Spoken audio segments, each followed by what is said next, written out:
Glória a Deus, que gente linda de Jesus. Bom estar com vocês hoje. É sempre uma alegria estar nessa casa.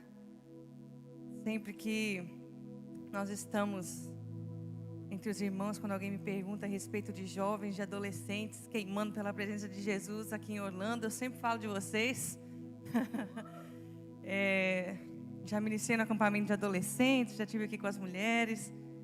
É muito bom ver pessoas que têm fome e sede do Senhor, amém? Eu posso pedir para alguém para acender as luzes, para eu conseguir enxergar vocês? Ei, glória! Vocês estão aqui desde cedo? Vocês têm fome demais ou já estão satisfeitos? Eu estou com uma camiseta hoje, acho que vai ter lá fora depois, não sei. Se tiver, teve, se não tiver, não teve. Mas está escrito aqui, paradoxo. Eu acredito que é o paradoxo de todo cristão, né? Satisfeito em ti, mas ainda quero mais. Nós estamos vivendo, como disse o apóstolo Paulo, né? Eu aprendi a viver contente em qualquer situação. Nós estamos contentados no Senhor, não porque, é isso aí que tem, mas porque Ele nos completa. E por isso nós estamos satisfeitos.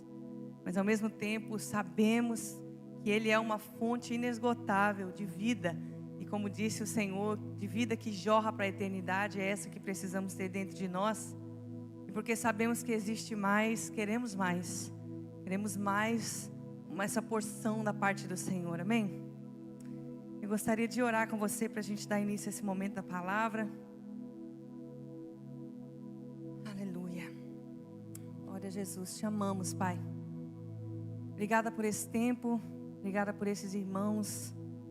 Obrigada por tudo aquilo que o Senhor tem feito ao longo desses dias. Obrigada porque o Senhor não desistiu da sua igreja. Obrigada porque o Senhor permanece bom. Obrigada porque o Senhor permanece fiel. E nós podemos confiar no teu caráter, Senhor Jesus.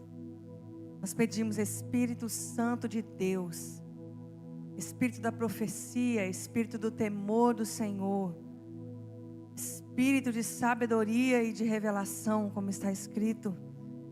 Espírito que ressuscitou Jesus Cristo dentre os mortos, você mesmo, Espírito Santo. Pedimos que você nos guie em todas as coisas, como Jesus disse que faria. Que nos ensine todas as coisas. Pedimos que o Senhor gere no nosso coração, pela Tua palavra, a transformação, a renovação das nossas mentes. Para que nós sejamos transformados pelo Senhor, Espírito Santo. De glória em glória, na medida do Filho de Deus. Nós sabemos que existe uma porção a mais do Senhor. Nós sabemos que existem segredos na obscuridade, como está escrito, que nós ainda não descobrimos. Nós sabemos, como está escrito, que a glória do Senhor é esconder, mas a nossa glória é te procurar, é te encontrar, Senhor. E nós queremos responder ao que o Senhor disse a Jeremias. Nós queremos que essa seja a glória da nossa vida, te conhecer, Senhor. O Senhor disse que se alguém pudesse gloriar, pode se gloriar em uma coisa, te conhecer. Nós queremos que seja sempre a maior glória da nossa vida, te conhecer, ter o caminho aberto pelo novo e vivo caminho que é o sangue de Jesus, o nosso sumo sacerdote. E é por isso que nós nos achegamos com confiança diante do trono da graça, porque sabemos que o Senhor é Deus. E que o Senhor recompensa aqueles que te buscam com a tua presença. Pedimos, Espírito Santo de Deus, cai sobre nós essa tarde. Vem sobre nós de uma maneira especial, como foi em Pentecostes, como foi na casa de Cornélio, Senhor, como foi em Antioquia, como foi em Jerusalém. Vem sobre nós hoje aqui em Orlando, Senhor. Nós temos fome, nós temos sede de Ti. A Tua palavra diz que todo aquele que tem fome, todo aquele que tem sede será saciado. Sacia-nos, Senhor. Sacia-nos da Tua palavra, sacia-nos da porção do Teu Espírito Santo. Dá-nos a revelação do Senhor, da beleza da face de Jesus. A tua palavra diz que o entendimento dos incrédulos ficou cegado, mas nós temos o nosso entendimento iluminado por causa do Filho. Por isso deixa-nos te ver, dá-nos olhos abertos para contemplar a tua beleza essa tarde, Senhor. Em nome de Jesus. Em nome de Jesus. Amém. Aleluia. As irmãs compartilharam conosco que vocês estão falando sobre permanecer no Senhor. E a gente quer honrar esse tema, a gente quer honrar aquilo que o Senhor tem falado com vocês. Então eu fui pesquisar um pouco a respeito de permanecer. E eu achei definições muito interessantes. E 3 definições que eu encontrei foram: a primeira, conservar. Como, sabe, picles? Você pega o pepino, deixa no tempero e deixa marinar ali, até ficar com aquela sensação esquisita, mas aquele é o ponto perfeito. Conserva, né? Alguém aqui faz ou tem alguém na família que faz conserva de pimenta? Dizem que quanto mais velha a conserva da pimenta, melhor ela fica, para quem gosta de pimenta. E um dos significados dessa palavra, né, de permanecer, é conservar, como uma comida em conserva sendo temperada. O outro significado é continuar apesar de qualquer coisa. E o último, e muito interessante também, é insistir com toda a força. Sem fim, sem parar. Insistir com tudo que você tem. E eu acredito que esse assunto é um assunto muito querido para Deus. Porque quando a gente olha, por exemplo, para Hebreus capítulo 11, nós vemos a galeria da fé, nós temos ali um exemplo de Noé. Um homem que insistiu em obedecer a palavra de Deus, apesar de parecer um louco, provavelmente, na sua época. Não chovia, e ele estava falando de uma coisa que não existia, e ele passou cerca de 120 anos construindo um barco para receber uma tal de chuva, porque ela inundaria toda a terra e mataria todo mundo que não estivesse dentro da arca. Pensa nisso. Esse homem insistiu, apesar da sua reputação, esse homem insistiu na palavra de Deus, apesar de não ter tanta explicação e não ter provas por muito tempo, a não ser a palavra de Deus. A gente vê Abraão, que creu e insistiu em crer, e a Escritura diz que porque ele creu, isso foi trazido para ele como justiça diante de Deus, e ele creu por muitos anos. Quando a gente olha, a primeira vez que o Senhor encontra Abraão e tanto tempo depois, a gente vê esse cumprimento da promessa. Ele já tem ali seus 100 anos, Sara tem 90 anos, e ainda assim esse homem insistiu em crer. A maioria dos heróis da fé, se não todos, que nós vamos olhar e contemplar, nós vemos Moisés, que insistiu pela voz do Senhor e abandonou as regalias do Egito, e também não temeu a Faraó, que poderia ali e queria tirar a sua vida por causa daquela confusão toda com o egípcio. Não sei se você se lembra, depois você dá uma olhadinha lá em Êxodo capítulo 1, 2 e 3. Mas Moisés insistiu depois no deserto com o povo por 40 anos. Ao tal ponto que Deus fala para ele: Moisés, vamos fazer o seguinte, vamos seguir essa aliança, você e eu, vou matar esse povo todinho, e eu vou fazer um novo povo com você. E Moisés, pela glória de Deus, insistiu mais uma vez na palavra de Deus, dizendo: Senhor, sem você nós não vamos. Se você não for, nós não vamos. Esse é o seu povo. O Senhor escolheu o seu povo. Se for necessário, risca o meu nome do teu livro, mas esse é o teu povo.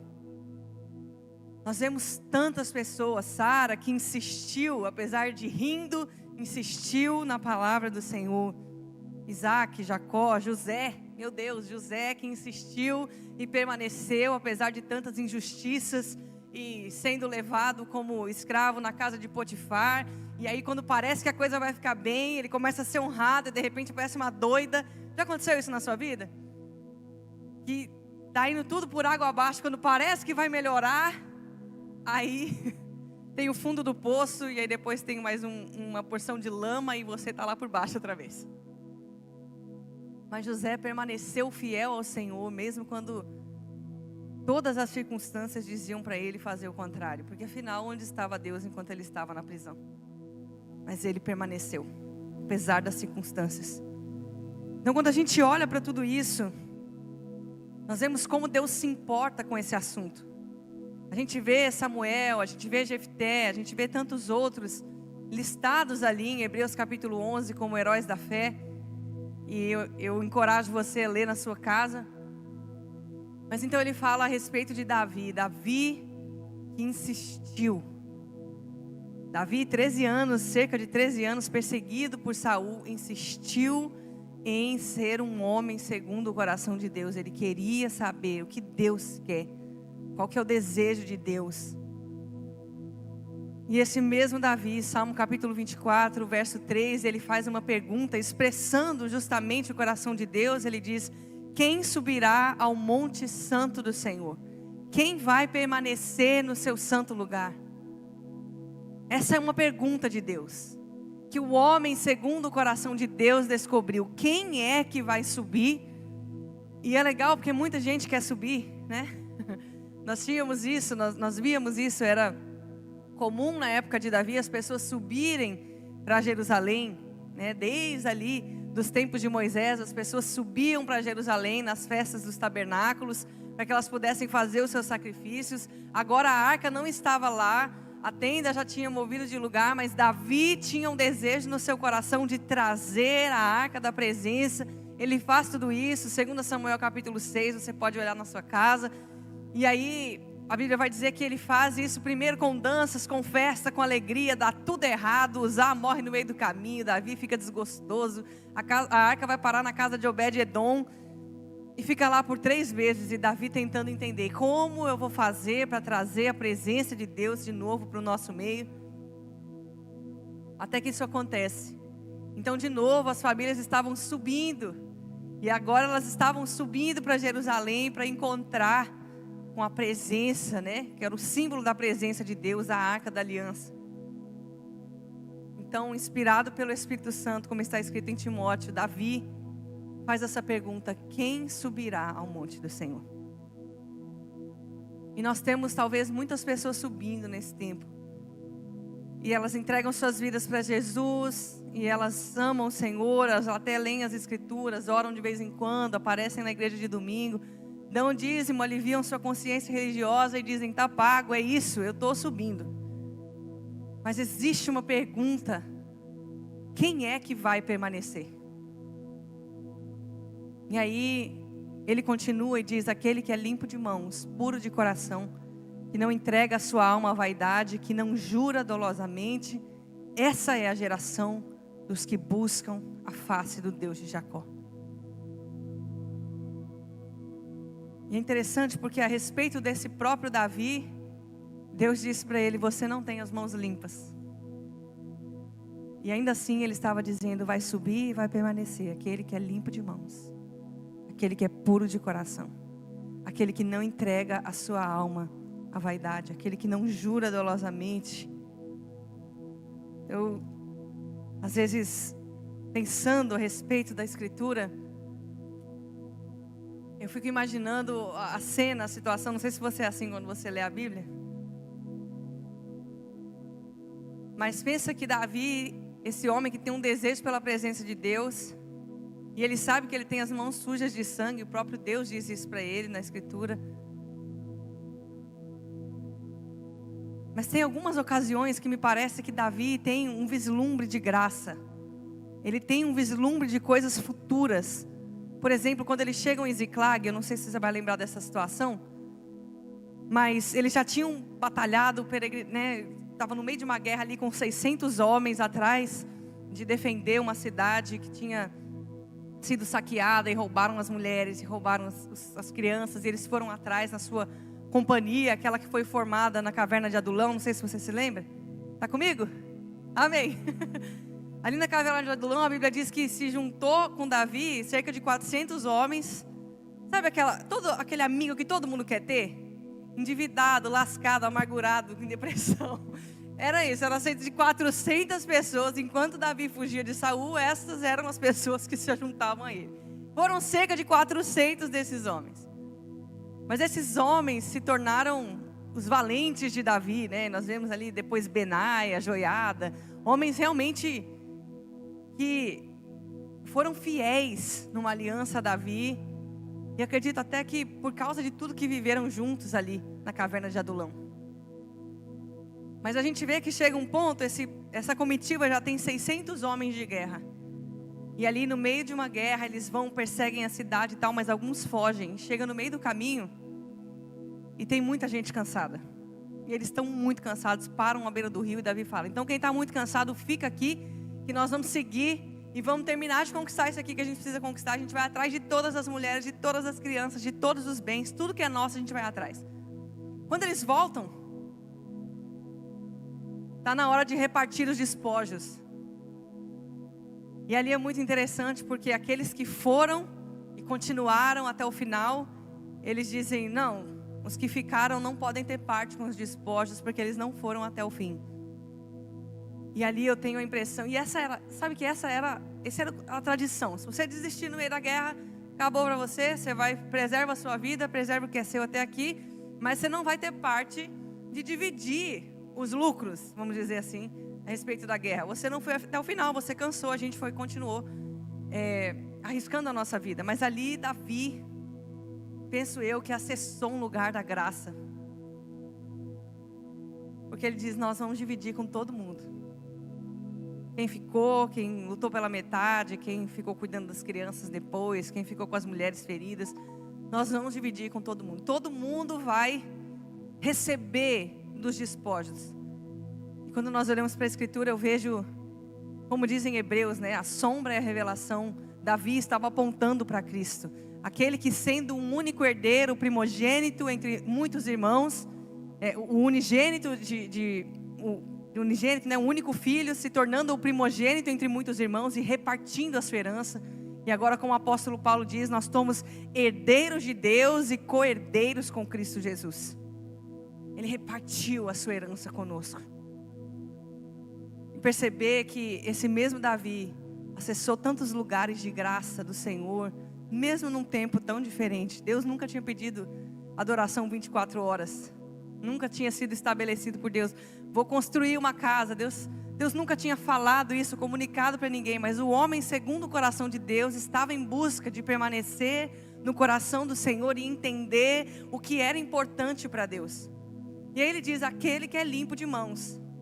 E mesmo sabendo que não era limpo de mãos, ele acessa um lugar de graça e puro de coração, que não entrega a sua alma à vaidade, que não jura dolosamente. Esse mesmo homem escreve Salmo capítulo 51 e ele diz: purifica-me, Senhor, com hisopo, lava-me e ficarei mais alvo do que a neve. Num tempo em que a purificação era feita no mar, não com hisopo. Você vê, ele por causa do coração de Deus, porque conhecia e buscava o coração de Deus, ele acessava lugares e ele se torna ali um profeta, profetizou coisas a respeito. Por exemplo, em Salmo também nós vamos ver isso. Ele diz: disse o Senhor ao meu Senhor: assenta-te à minha direita e eu colocarei os seus inimigos por estrada dos seus pés. E Jesus inclusive usa essa charada com os fariseus, não sei se você vai se lembrar disso, mas quando eles começam a perguntar com que autoridade você faz esses sinais, esses milagres, aí Jesus disse: eu vou responder, desde que vocês me respondam uma coisa. O que estava querendo dizer? O que Davi estava dizendo ali? Disse o Senhor ao meu Senhor: como que vocês podem dizer que o Messias é filho de Davi, se Davi o chama de Senhor? E aí ninguém conseguiu responder. Então Jesus disse: eu também não vou dizer para vocês com que autoridade que eu faço o que eu faço. Jesus usa as palavras de Davi também quando vai ali alimentar os seus discípulos em pleno sábado, quando eles começam a colher espigas de milho. E a Bíblia diz que os fariseus, os saduceus, vendo essas coisas, os escribas, os mestres da lei, vendo isso, dizendo: como que você está deixando eles comerem e colherem para comer em pleno sábado? E Jesus disse: vocês não sabem que o próprio Davi, o rei mais respeitado até hoje em Israel, foi lá. E não era lícito ele pegar os pães da proposição, mas ele foi lá e comeu os pães da proposição. Quanto mais vocês permitirem que as pessoas se alimentem no sábado, né? Ele diz: vocês não estão vendo tudo isso para saber que o Filho do Homem é Senhor do céu.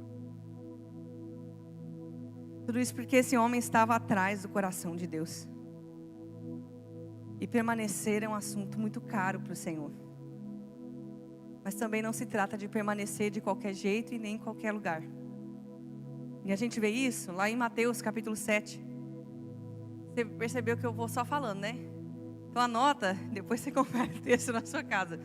O apóstolo Paulo, fazendo um parênteses aqui importante, ele chegou numa cidade chamada Bereia. E aí, quando ele chega lá, ele começa a pregar e tal. E aí, a respeito disso, o que a Escritura tem a dizer é que os bereanos eram mais nobres do que os outros. Porque ouvindo a mensagem do apóstolo Paulo, eles iam conferir tudo nas Escrituras para saber se era mesmo assim como Paulo estava falando. E eu não sou nenhum Paulo. Então, quando você chegar na sua casa, anota tudo. E quando você chegar na sua casa, não só hoje, mas torna isso um hábito na sua vida. Confere tudo de acordo com as Escrituras. Mas Mateus capítulo 7, ele está falando sobre pessoas que permaneceram. Eles permaneceram.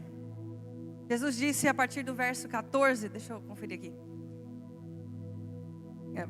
A partir do verso 15, do 15 ao 22, você vai ver ali Jesus falando que muitos vão chegar diante dele e vão dizer: Senhor, em teu nome eu expulsei demônios, curei enfermos, profetizamos, fizemos tantas coisas. E aí a resposta do Cordeiro para eles vai ser: então se afastem de mim, vocês que praticam, vocês que permanecem na iniquidade, porque eu nunca vos conheci. Então você vê que alguém pode ser diligente em permanecer e ainda assim ser rejeitado pelo Senhor. Alguém pode ser diligente em operar sinais, curas e maravilhas, expulsar demônios, profetizar e ainda assim estar distante da presença do Senhor. Então não é permanecer de qualquer jeito, não é permanecer por permanecer, é permanecer conhecendo e prosseguindo em conhecer. Oséias capítulo 6, nós vemos um clamor, e ele diz: conheçamos e prossigamos em conhecer ao Senhor. E eu acredito que essa é a jornada do cristão. A gente pode ouvir o Evangelho uma vez e, ouvindo o Evangelho, sermos convencidos pelo Espírito Santo, porque está escrito que o único capaz de convencer um homem do pecado, da justiça e do juízo de Deus é o Espírito Santo. Então, convencidos pelo Espírito, nós entregamos a nossa vida para Jesus. Ai, que dia glorioso. Mas daí para frente, o apóstolo Paulo nos fala a respeito de desenvolvermos a nossa salvação. E aí é entregar a nossa vida para o Senhor todo dia. Romanos capítulo 8, o apóstolo Paulo também vai falar sobre isso. Ele diz: nós somos levados como ovelha a matadouro e entregues à morte todo dia. E algumas versões vão dizer o dia todo. Não só todo dia, como também o dia todo. E aí nós temos essa declaração de Oséias. Ele diz: vinde, venham todos, vamos voltar para o Senhor. Porque Ele nos despedaçou, mas Ele mesmo nos sarará. Ele fez a ferida, Ele a ligará. Depois de 2 dias nos revigorará. Ao 3º dia nos ressuscitará e viveremos diante dEle. E aí Ele diz: conheçamos e prossigamos em conhecer ao Senhor, porque tão certo como o sol nasce, Ele vem. Mas aí ele continua o texto e diz: mas o que eu vou fazer com você, Efraim? O que eu vou fazer com você, Judá? Porque o seu amor é como uma chuva de verão e logo passa. Eu não sei se você já se deparou com essa realidade de amar ao Senhor, de ter entregado a sua vida para o Senhor, de até se mover nos dons do Espírito e profetizar e orar por enfermos, eles serem curados, expulsar demônios, pregar o Evangelho e outras pessoas serem alcançadas por isso. Mas é aquela luta de ser constante, de permanecer. É uma das coisas que os jovens mais me procuram. Como é que faz para continuar? Como é que faz para permanecer e buscar a Deus todo dia? Como é que faz para querer ler as Escrituras? Como é que faz para jejuar mais? Como é que faz para conhecer mais o Senhor? Como é que faz? Como é que faz? E o interessante é quando a gente olha de fato para as intenções dos nossos corações, nas quais o apóstolo Paulo também nos diz que aquele que vem e vem sem demora, ele vai julgar todas as obras, sim, mas ele também vai revelar todas as intenções dos corações. Não é só o que fazemos, é também o porquê fazemos. E principalmente o porquê fazemos. Jesus está alertando em Mateus capítulo 7 a respeito desses que profetizaram, expulsaram demônio, curaram enfermos. E Jesus está dizendo, nem conheço vocês.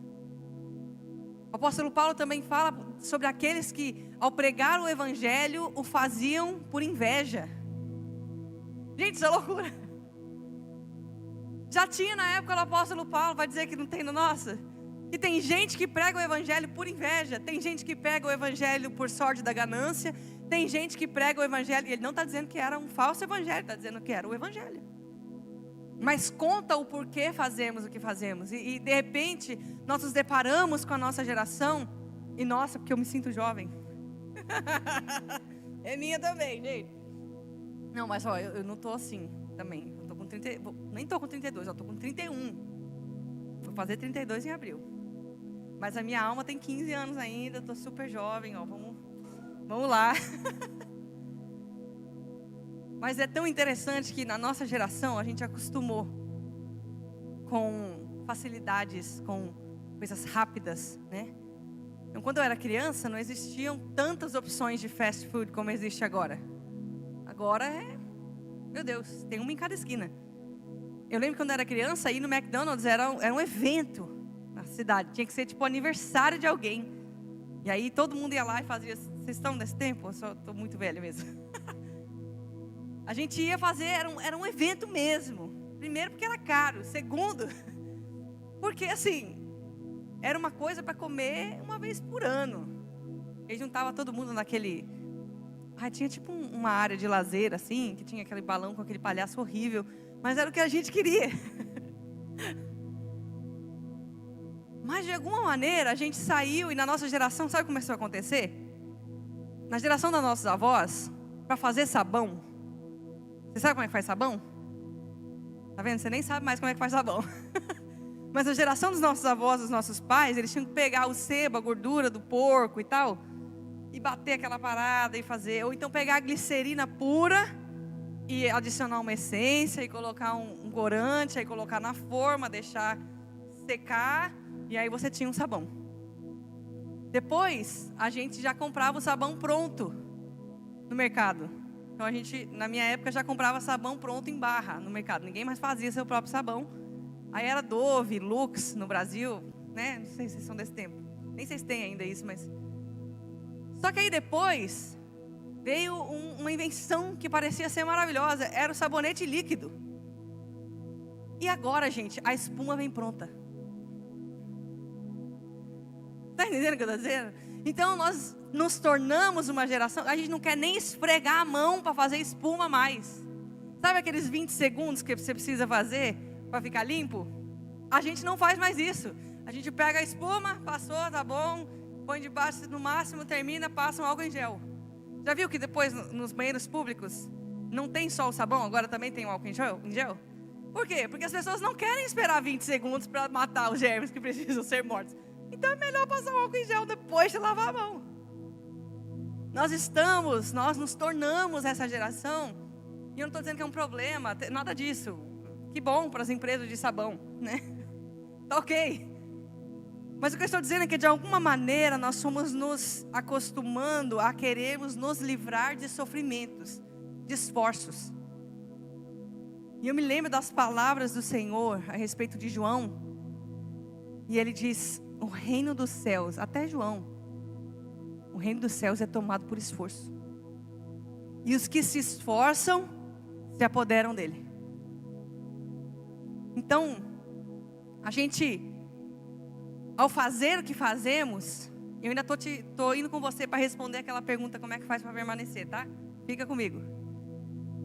Ao fazer o que fazemos, às vezes a gente acha que é só o fazer, mas é a intenção por detrás daquilo que fazemos. E eu percebo que porque nós estamos nessa geração que há muito veio de lugares que sofreram demais. E hoje a gente está aí nessa onda, né, até de enfermidades psicossomáticas e psicológicas, psiquiátricas, etc. E quando as pessoas começam a cavar, é tipo assim: eu fui assim porque meu pai fez isso comigo quando era criança. Eu fui assim porque minha mãe não sei o quê. E a gente precisa lembrar que cada um fez o melhor que tinha com o melhor que pôde. E o apóstolo Pedro nos fala uma coisa maravilhosa. Ele diz: nós não andamos conforme o mau comportamento que nos legaram nossos pais. Estamos em Cristo. Então, pode ter rolado o que for. Estamos em Cristo? Nós não caminhamos segundo o mau comportamento que nos legaram nossos pais. Estamos em Cristo. Nascemos de novo. Nascemos para uma nova família. Nascemos e agora sob a filiação de um pai espiritual, como está escrito, que é Deus. Nascemos e agora sob a tutela de um irmão mais velho que nos protege. Nascemos e agora com um consolador que nos ensina todas as coisas. Não temos desculpa. Mas o que o Senhor está olhando em nós, por detrás do permanecermos, não é só como permanecermos, é o porquê. Não é só que a gente vem no culto todo domingo. Não é só que a gente dá esmola para quem está pedindo dinheiro no farol. Não é só que a gente faz uma visita para quem está enfermo no hospital e ora pelos enfermos. Não é isso apenas. É porque fazemos o que fazemos. E eu suspeito que na maior parte das vezes fazemos o que fazemos porque temos uma ideia errada a respeito do Evangelho. Fazemos porque queremos nos livrar das aflições. Fazemos porque queremos estar confortáveis, se não agora, numa eternidade futura. Você está comigo? E aí surgem grandes perguntas no nosso coração. Você vai me entender? Vou te dar alguns exemplos, aí você vai vendo se você se encaixa, tá bom? Você estuda para uma prova, estuda, faz todo o seu papel. Quando chega lá, passa todo mundo. Você até foi bem, mas tinham 400 vagas, você ficou em 401, não passou. A primeira pergunta que você faz: o que é que eu fiz de errado? A mamãe tem um filho, e esse filho resolve que ele vai sair pelo mundo e não quer saber do Senhor. A primeira pergunta: onde foi que eu errei? Uma mulher e o seu marido, não sei, a mulher trai o marido trai a esposa. Pareciam ser o casal mais maravilhoso, crentes no Senhor há tantos anos, divorciam-se. Onde foi que eu errei? Ou por que Deus falhou comigo? Nós fazemos e vivemos a nossa vida cristã basicamente para uma coisa: fazer tudo certo, para que então dê tudo certo. Mas isso é o que está escrito em Hebreus, é um antigo caminho. Quando nós olhamos para a lei, qual era a proposta da lei? Faz tudo certo, que vai dar tudo certo. Se você for fiel, se você... Deuteronômio capítulo 28, você se lembra das bênçãos e das maldições? Se não, lê lá na sua casa. Se hoje atentamente ouvires a voz do Senhor seu Deus, Deuteronômio capítulo 5, ele vai falar: não endurece o seu coração. Aí lá no 28 ele continua tratando o mesmo assunto, mas ele fala: não faz para você ídolos, não faz para você, não tem outro Deus diante de mim. Ele vai recitando ali. E se você obedecer a palavra do Senhor, bendito serás no campo, bendito ao entrar, bendito ao sair. E aquilo que muito crente usa como quase que uma reza de proteção, sabe? Eu sou bendito a entrar, eu sou por cabeça, não por cauda, lá. Beleza. E aí temos a parte B, Deuteronômio 28. Se não ouvires a voz do Senhor, maldito será o entrar, maldito será o sair. E aí ele começa. Só que a Escritura está dizendo, Romanos capítulo 8, agora pois já nenhuma condenação há para aqueles que estão em Cristo Jesus, porque a lei do Espírito da vida em Cristo Jesus te livrou da lei do pecado e da morte.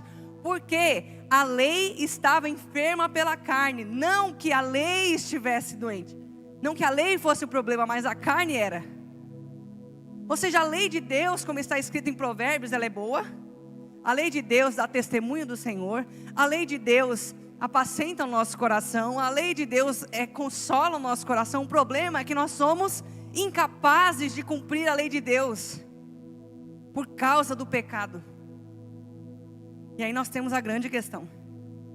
A gente continua querendo fazer tudo certo, para dar tudo certo, e aí dá tudo errado, porque nós somos incapazes de fazer tudo certo. Senão não precisava de Jesus ter vindo. Se tivesse um justo, essa água é minha. Obrigada. A grávida está sem fôlego, gente. Dá um desconto para mim. Aleluia. Se tivesse um justo, que a Escritura diz que Deus procurou um justo, só um sequer. E a gente precisa lembrar que Deus não está preso no tempo. Nós estamos, Deus não está. A Escritura também vai dizer, o apóstolo Pedro menciona isso, que é o cordeiro que foi imolado antes da fundação do mundo. Deus está fora do tempo. Ele enxerga todas as coisas, Ele vê todos os corações, Ele enxerga todas as eras. Agora pensa nisso, Deus eterno. Nós estamos mais ou menos no ano 6.000 da Terra aí. É o que se calcula basicamente. Nós estamos falando de... Vamos contar só até hoje, tá? Vamos esquecer quem está para nascer. Cerca de 6.000 anos. 8 bilhões de pessoas na Terra hoje, fora quem já foi. Deus não achou um. Deus só precisava de um justo. Deus não achou nenhum justo sequer. E ainda assim nós estamos insistindo e pensando, eu vou fazer tudo certo, porque eu quero que dê tudo certo. E aí quando você bate o carro, sua empresa fale, quando negam a aprovação do seu visto, seja o que for, a primeira pergunta: onde foi que eu errei? O que eu fiz que não foi certo, que agora está dando tudo errado? E essa motivação no nosso coração é que nos impede de permanecer no Senhor. Porque nós estamos agora, como está escrito em Hebreus capítulo 5, capítulo 6, num novo caminho que é vivo. E esse novo caminho é o sangue de Jesus, o nosso sumo sacerdote. Só que para eu aceitar o sangue de Jesus e esse novo caminho do meu sumo sacerdote, eu preciso assumir que eu não consigo fazer tudo certo. E aí nós mudamos a perspectiva do evangelho que vivemos. Porque então, por que nós estamos no Senhor? Não é mais para dar tudo certo. Não é nem para a gente ir para o céu. Ou o céu descer para a terra. É para conhecer o Senhor. E aí muda a pergunta. E aí quando eles negam um visto na imigração, Senhor, como eu posso te conhecer mais? E aí quando eu recebo um diagnóstico médico, Senhor, como eu posso te conhecer mais? E aí aquela esposa que fez tudo certo, 15, 20 anos de casamento, e o marido resolve um dia, levanta, o tico bate no teco e fala, vou embora. E abandona a mulher. E ela não pergunta mais onde foi que eu errei, porque se eu for caminhar e viver pelos meus méritos, bom, eu sei exatamente onde eu errei. Eu sei exatamente o que eu mereço.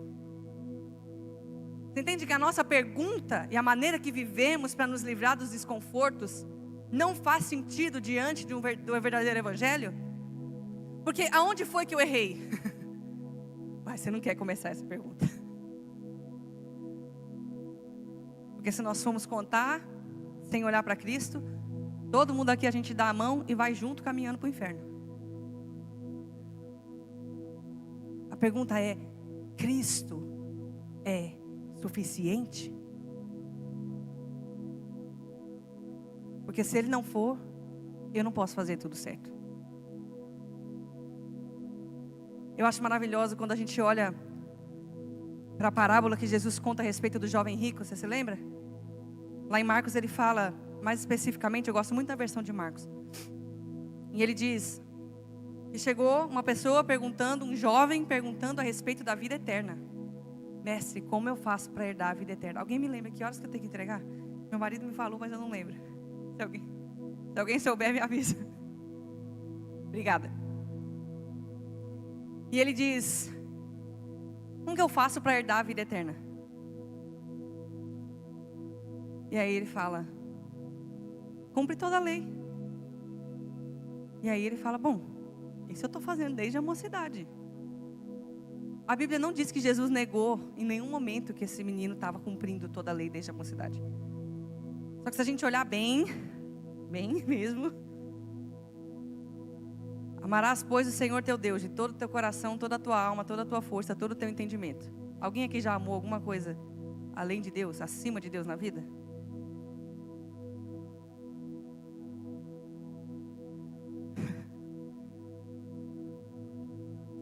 Eu não vou me lembrar de quem é essa frase agora, mas o coração do homem é uma fábrica de ídolos. Se soubesse, me lembra depois. Ao longo da nossa vida nós amamos outras coisas e Deus sabe quanto isso é prejudicial para nós. Pronto, nenhum de nós já estaríamos desqualificados para a vida eterna. Mas vamos supor que a gente tivesse: ama o teu próximo como a ti mesmo. Honra teu pai e a tua mãe. Não dirás falso testemunho. Não cobiçarás nada do teu próximo. Eu estou falando só de 10, tá? Não estou falando dos 613 depois. Estou falando só desses 10. Estava todo mundo lascado. Eu inclusa. Você entende? Mas esse homem diz: eu fiz tudo isso. E Jesus fala, Marcos coloca ali, ele diz: Jesus o amou. Jesus não negou que aquele menino cumpria a lei inteira. Desde a sua mocidade, desde menino. Aí Jesus fala para ele assim: então, a respeito de vida eterna, tá? Jesus disse para ele: então só falta uma coisa. Vai, vende tudo que você tem e me segue. O problema é que esse menino era dono de muitas riquezas. Mas eles estavam falando de vida eterna. E Jesus faz para ele o convite para ser um dos apóstolos. Tá? Você lembra disso? Esse convite: vem e me segue. Foi feito para Pedro, para João, foi feito para Tiago, para Bartolomeu, foi feito para Filipe. Esse menino ia entrar no meio. Era para ser um dos apóstolos, mas ele diz: foi embora triste, porque era dono de muitas propriedades. Não tem um justo sequer.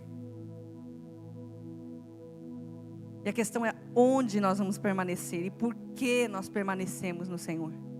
Será que nós permanecemos no Senhor porque queremos algum bem? Será que nós permanecemos no Senhor porque queremos estar com a saúde em dia, queremos casar, queremos ter filhos, queremos comprar uma casa, queremos um green card, depois uma cidadania? O que é que nos faz permanecer no Senhor? Qual é de fato a glória da nossa vida? E a respeito disso, nós podemos olhar para João capítulo 15. A ordem de Jesus. É um dos meus blocos de texto favoritos. Quando nós olhamos para João, do capítulo 14 ao capítulo 17, é aquilo que eles chamam de... fugiu a expressão em português. Despedida. É a despedida de Jesus. Então, alguém aqui já escreveu carta de despedida achando que ia morrer? Não, só eu. Tá bom. Então, só eu, tá bom. Não temos tantos desesperados assim. Mas quando você vai fazer uma carta de despedida, que você acha que você vai morrer, que são seus últimos momentos ali, que você tem pouco tempo para falar com as pessoas que você ama, você geralmente fala de coisa importante, tá? Você não vai falar para o seu marido: ô querido, a meia ficou do lado do cesto, mas não ficou dentro. Você não vai falar isso. Entende? Você não vai falar para sua irmã: olha, aquela blusinha que eu te emprestei, você não me devolveu. Você vai falar do que importa. E Jesus, ao fazer sua despedida antes de morrer para os seus discípulos, ele fala aí, tem 3 capítulos, do João, do capítulo 14 ao capítulo 17, ele encerra com uma oração, depois você lê na sua casa, estuda, depois pega para estudar esse texto, ele é fenomenal. Mas ele começa no capítulo 14 dizendo: não se turbe o vosso coração. Crede em Deus, crede também em mim. Na casa de meu pai há muitas moradas. Se não fosse assim, eu não teria dito: vou preparar-vos lugar, então eu virei, eu vos levarei para mim mesmo. E aí ele começa a falar, e vocês sabem para onde eu vou, eu sou o caminho, eu sou a verdade, eu sou a vida, ninguém vem ao Pai se não for por mim, e isso eu vos digo em verdade. E ele fala, não vos deixarei órfãos, eu mandarei para vocês o Espírito Santo, o Espírito da verdade, que o mundo não pode receber, mas ele habita dentro de vós. Isso é maravilhoso. E aí ele chega no capítulo 15. E ele diz no verso 1, eu sou a videira verdadeira, e o meu pai é o agricultor. Todo ramo que estando em mim não der fruto, ele corta. E todo o que dá fruto, ele limpa para que produza ainda mais fruto. E aí no verso 3 ele diz, vós estáis limpos pela palavra que eu vos tenho falado. Você lembra de Salmo capítulo 24? Quem vai permanecer? Aquele que é limpo de mãos. E Jesus está dizendo como é que nós estamos limpos. Efésios capítulo 4, capítulo 5, a gente vê o apóstolo Paulo falando sobre o relacionamento de um marido e uma esposa, Cristo e a igreja. Ele diz, maridos, lavem as suas esposas com a palavra, a água da palavra, como Cristo faz com a sua noiva. Então ele está dizendo, a palavra de Deus, à medida que penetra o nosso coração, pela ação do Espírito Santo, nos limpa. E Jesus disse, vocês estão limpos por causa da palavra que saiu da minha boca. Agora, você quer permanecer no Senhor? Começa aqui. Seja limpo pela palavra. Mas sabe por que você não gosta de ler a Bíblia? Porque você ainda não leu bastante. E quanto mais você lê, mais você quer ler. E quando você não está com vontade de ler, é porque provavelmente você está precisando ler. Eu gostei muito de uma analogia que eu li uma vez. Ela diz assim, a carne e o espírito, elas são basicamente como dois lobos. E quem ganha? Quem se alimenta mais. Se você alimenta mais a sua carne, seja com redes sociais, conversas inúteis, enfim, qualquer outra coisa, entretenimento, que a gente chama de descanso, mas não é descanso, é só entretenimento. Porque você sai do filme mais cansado, porque a mente não parou, sabe? Coisas que são lícitas, mas que a gente alimenta a carne, enquanto o espírito fica fraco. Na hora de decidir, quem ganha? A carne, disparadamente. Quer saber fácil quem está vencendo? Vai para o trânsito, dirigir. Um bom lugar é Missouri. Eu morava lá, gente. Só tinha velhinho de 80 e poucos anos dirigindo. Era um teste para ver quem vencia, se era a carne ou o espírito. Porque eles fechavam você toda hora, eu andava numa lentidão, numa pista de 75. É isso, vai para o trânsito. A depender do nível da coisa, você está precisando de alimentar mais o espírito. Mas brincadeiras à parte, ele diz, vocês estão limpos pela palavra que eu tenho falado. E aí ele diz, e é maravilhoso pensar nisso, que essas são as palavras de Jesus antes de ir para a cruz, gente. É o seu último discurso para os discípulos mesmo, antes de sentar na mesa da ceia e ir para o Getsemane e ser traído. E aí de tudo que ele podia falar, ele diz, permanecei em mim.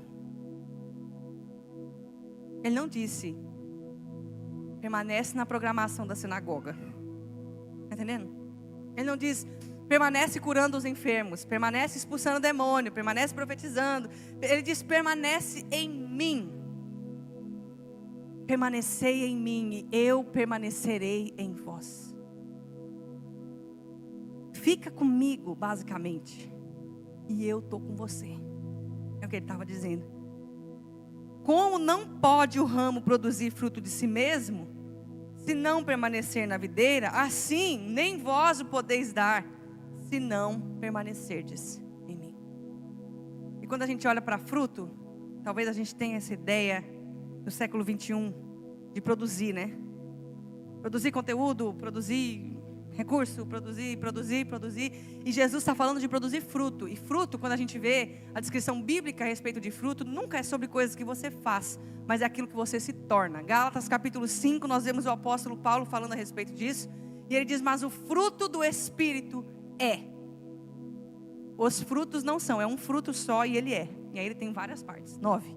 Amor, alegria, paz, longanimidade, benignidade, mansidão, paciência, domínio próprio, bondade. Contra essas coisas não a lei. Agora, o mais louco é que ele é basicamente progressivo. Ele diz amor. E aí talvez o amor, aparentemente, seja o mais simples, o mais fácil. É a primeira produção do Espírito em nós, o amor. Agora, você quer ver se um crente está realmente produzindo o fruto do Espírito? Procura nele alegria. Porque você pode ter alguém que ama servir, ama falar, ama estar junto. E a alegria? Alegria não é produto de entretenimento, alegria não é produto de stand-up, alegria não é produto de coisas que nós fazemos que gostamos. Alegria é o fruto do Espírito. E quando você tem um crente cheio de alegria, provavelmente o Espírito está ali, trabalhando nele, ele está dando fruto. Aí você tem amor, alegria, você tem paz. Depois que você tem paz, você tem longanimidade, benignidade, bondade, fidelidade, mansidão, por último, domínio próprio. Porque é o mais difícil, gente. Mas Jesus disse: eu sou a videira e vocês são os ramos. Quem permanece em mim e eu nele, esse dá muito fruto. E ele encerra o verso 3, eu quero encerrar aqui com você também. Não com você, mas a mensagem. Ele diz: porque sem mim nada podeis fazer. Eu gostaria que você saísse daqui lembrando que essa mentalidade antiga, do antigo caminho, é problemática. Não porque a lei é problemática, mas porque nós somos. E nós não podemos fazer tudo certo. Nós não conseguimos. A gente não consegue passar um dia e fazer 24 horas de tudo certo. A gente não consegue. Até para descansar a gente dá trabalho, gente. Você entende que a gente não deita e dorme? A gente pega o telefone, aí vira para o lado, aí vira para o outro, aí não consegue dormir, aí começa a pensar. Aí pensa no fulano de tal, que tivesse tal coisa. Acabou, nem para isso. Nem para descansar a gente está servindo. E Jesus disse: sem mim nada podeis fazer. Então hoje eu queria te deixar um convite de permanecer no Senhor. E não nas coisas que você pode fazer para o Senhor. Porque já está bem claro que a gente não tem capacidade de fazer tudo certo. E às vezes eu penso que o trabalho que nós fazemos para o Senhor é basicamente quando eu ia trocar a fralda do meu filho. Ele era recém-nascido, o meu filho mais velho. E ele estava assim, aquela fralda, sabe, bombástica. E aí ele queria mexer em tudo, e para ele não me atrapalhar enquanto eu estava limpando ele, o que eu fazia? Eu falava para ele assim: aqui, filho, segura para a mamãe. Tó. E ele achava que eu estava dando para ele assim a tarefa mais importante do mundo, mas na verdade o que eu estava fazendo era limpando ele. E eu acredito que é isso que o Senhor faz com a gente. Ele dá coisas que importam, sim. São coisas que nós estamos precisando naquela hora, mas no geral, Deus está produzindo em nós o fruto do Espírito. É quem nós estamos nos tornando. Sem mim, nada podeis fazer. Permanece em mim, foi o que Jesus disse. E eu vou permanecer em vós. Você pode ficar em pé aí no seu lugar?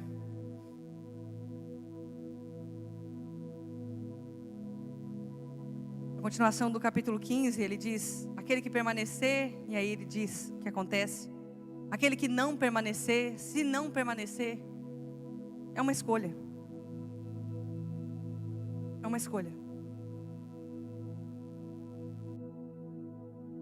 Nós vamos escolher permanecer no Senhor. Como disse o apóstolo Paulo, Efésios capítulo 6, permanecer nele e na força do seu poder. A força é dele, o poder é dele. Se ele pode fazer e pode fazer, quando ele quer fazer, ele faz. Se é através de nós, se é através de outro, não importa. O que importa é que a glória da nossa vida é uma só: conhecer o Senhor. E então torná-lo conhecido. Mas não permanecer também é uma escolha. E eu acredito que esse é o convite do Senhor para nós hoje. Será que nós vamos abandonar essa mentalidade do antigo caminho, da antiga aliança, de tentar fazer tudo certo quando nós já falhamos miseravelmente? Ou se nós vamos, na verdade, perseguir o caráter de Jesus e aprendermos de quem Ele é, manso e humilde de coração, e acharemos finalmente, como Ele disse, descanso para as nossas almas. Eu gostaria de orar com você. Você pode fechar os seus olhos, colocar nas suas próprias palavras a sua oração diante do Senhor. E se de alguma maneira você se encaixou ali, eu amo o Senhor, eu entreguei minha vida para Ele, eu quero permanecer na sua presença, mas eu estou achando que eu estou permanecendo nas coisas do Senhor e não necessariamente no Senhor. Porque quando qualquer coisa dá errado, a primeira pergunta que eu tenho é: o que eu fiz? Eu tento uma vida correta porque eu quero que dê tudo certo para mim. Eu quero uma boa vida, eu não quero o Senhor. Eu quero que os meus planos se concretizem. Eu quero que a minha lista de desejos de vida aconteça. Eu não quero de fato conhecer o Senhor. Mas Espírito Santo, hoje nós queremos te pedir: molda e transforma nosso coração pela revelação da tua palavra. O Senhor Jesus disse que nós estamos limpos por causa da palavra. Convence-nos, Espírito Santo, do Evangelho do Senhor, da palavra do Senhor. Nós estamos certos de que sem o Senhor nós não podemos fazer nada. Nós descobrimos, Senhor, que nós não queremos de fato uma boa vida. O que nós queremos, o que nós precisamos é te conhecer. E se o Senhor nos der junto uma boa vida, seja louvado o seu nome para sempre. E que isso faça com que o seu nome seja conhecido entre as nações. E se o Senhor não quiser nos dar uma boa vida, se te conhecer vai nos levar a lugares escuros, sombrios, seja fora ou seja dentro da nossa alma, nós queremos te pedir, ainda queremos te conhecer. Essa é a glória da nossa vida, Senhor. Porque sabemos que as leves e momentâneas tribulações não podem ser comparadas com a glória que há de ser revelada. E nós queremos ver a face do Filho de Deus. E sabemos que agora nós vemos como que por um espelho, um reflexo, um vislumbre, Senhor. Mas nós sabemos que está chegando o dia em que nós veremos face a face. Então nós conheceremos como somos conhecidos. E como está escrito, o Senhor disse aos seus discípulos naquele dia: nada me perguntareis. Obrigado porque a tua presença tem sido a resposta que precisamos, Senhor. Ajuda-nos a sair da mentalidade de consumo a respeito do Evangelho, onde nós queremos fazer tudo certo, porque queremos que dê tudo certo na nossa vida.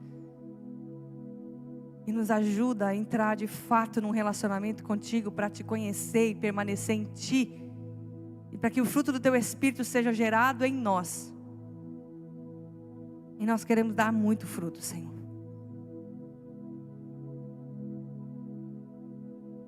Ajuda-nos, Senhor. Ajuda-nos, Espírito Santo, a permanecer em Jesus, nossa videira verdadeira. Nós já estivemos em falsos lugares, já permanecemos em coisas falsas, em pessoas falsas, em lugares falsos, e nós não demos fruto. Na verdade, nós vamos minguando como um ramo que está sendo enxertado na árvore errada. Mas nós nascemos para Ti, e nossa alma não estará completa enquanto não estiver plenamente satisfeita em Ti, Senhor. Ajuda-nos a permanecer em Ti, Senhor. E lava-nos pela Tua palavra. Convence-nos pelo Teu Espírito. Transforma-nos, Senhor, pela renovação da nossa mente. Nós não queremos estar conformados com o Deus desse século que cegou o entendimento dos incrédulos. Nós queremos Te ver. Abre os nossos olhos, Senhor. Em nome de Jesus. Amém. Glória a Deus. Aleluia.